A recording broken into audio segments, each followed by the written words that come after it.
сметам дека сум должен да изразам мојата зачуденост од леснотијата и посочување со прст кон ДИК како школски пример за корупција.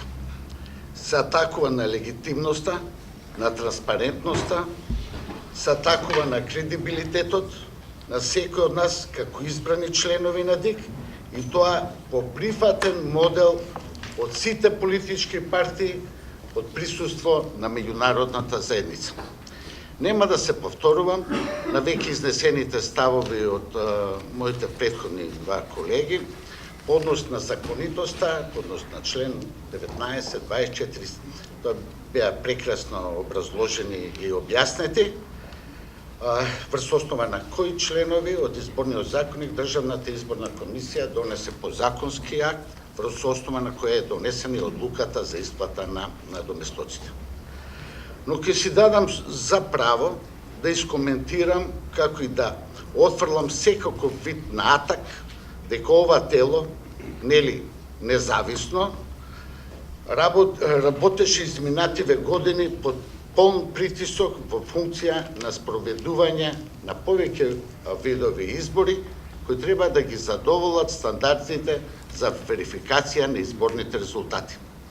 Патетично би било да кажам дека работат во воредни политички околности, но да ги подсетам сите дека нашата работа во сите фази беше постојан мониторинг на меѓународната заедница, невладините организации, представниците на политичките партии и вас медиумите.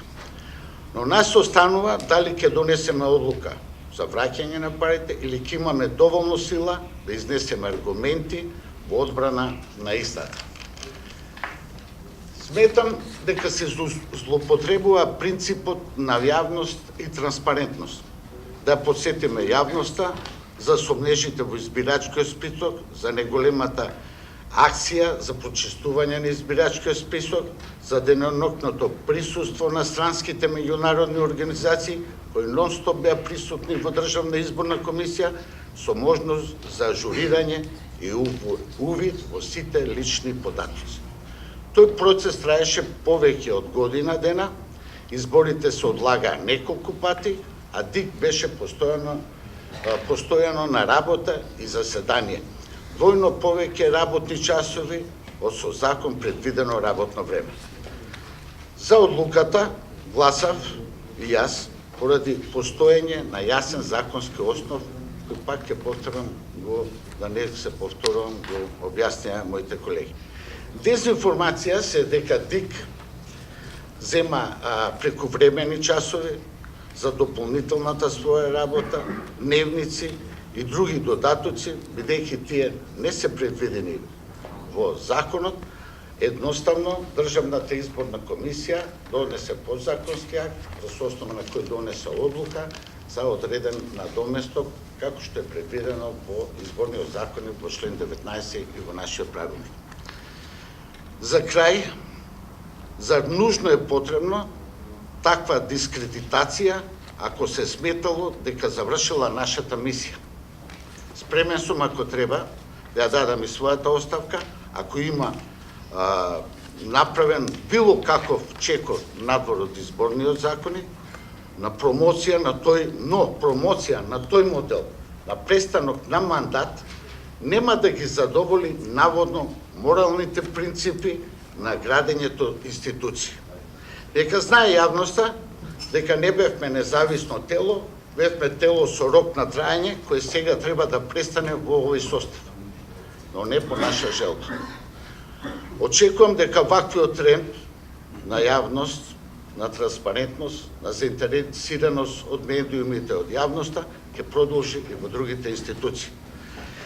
Сакаме и оваа седница и така замисливме да бидеме пример и за другите институции. ДИК како независен државен орган е должен да ја штити својата законитост, од тие причини како по своите изборни органи, општинската изборна комисија, избирачките одбори и од тие причини донесените одлуки за сите изборни органи во согласно со изборниот законник за недостаток на сите, за надоместок на сите учесници во изборниот процес. На крај сакам да ви појаснам еве за јавноста дека сум донирал повеќе пати, сум донирал цела плата, точно од државна изборна, поднос на поплавите кои се беа, сум донирал за цркви, сум донирал и за болни изнемокнени, ќе донирам и овие 4 плати кои фамозно се пренесуваат или ќе ги вратам на буџетот, се во цел за да објаснам на јавноста дека на моето семејство не му е потребно пари за свеќи и за пченица.